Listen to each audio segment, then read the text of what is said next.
347 ሰዎችን በገመድ አንቆ ገሏል።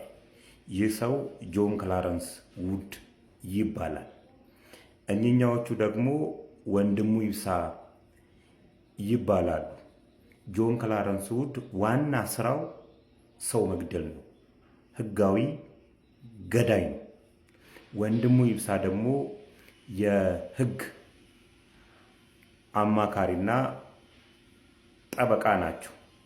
ጆን ክላረንስ ውድ እንደ ማንኛቸውም ሰራተኛ የተቀጠረበት በደብዳቤ ይሄን ደሞዝ ታገኛለህ ተብሎ የተቀጠረበት ስራው የሚኮራበት ስራው ሰው መግደል ነው።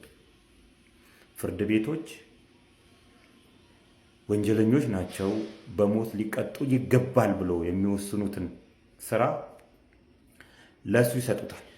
እሱ እንደ ማንኛቸውም ሰራተኛ ዝንጥ ብሎ ይመጣል። የተሰጠውን ወንጀለኛ በገመድ አሳምሮ ከገደለ በኋላ በጨርቅ ጠቅልሎ ለቀባሪዎች ይሰጣል። በዚህ ስራው አንዲትም ቀን አፍሮበት አያውቅም። በጣም የሚኮራበት ስራው ነው። ከወንድሙ ይብሳ ጋር ምን አገናኛቸው ካልን ወንድሙ ይብሳ ከዚህ በፊት ሳወራቸው የነበሩትን ሐሳቦች ይዞ መጥቷል።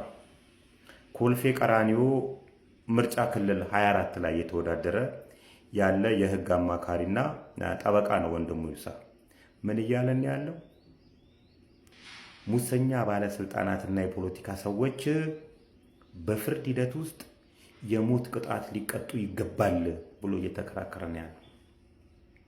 እውነት ነው።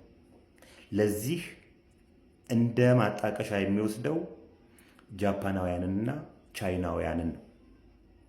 ጃፓናውያን ከሰረቁ አገሬን አዋረርኩ ብለው ራሳቸውን ያጠፋሉ።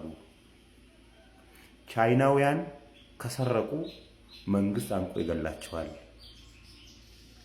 አፍሪካውያን ከሰረቁ ለምርጫ ይታጫሉ እያለን ያሉ። በኔ የስልጣን ዘመን ተመርጬ እንትን ከገባው ሙሰኛ ባለስልጣናትን እንደ ቻይና አንቄ እንዲገደሉ ፍርድ ቤት እንዲወስን አስችላለሁ እያለ ነው። ኮልፌ ቀራኒዮ ምርጫ ክልል 24 ላይ ካርድ የወሰዳችሁ ሰዎች እባካችሁ ይህን ሰውዬ ምረጡልኝ። እኔም ቃል ገባሎታለሁ ወንድሙ ይብሳ የጆን ክላረንስ ውድን ስራ አለ አንዳች ክፍያ ልሰራሉት ቃል ገባሎታለሁ። ሀገራችን ያለባት በሽታ ሌብነት ብቻ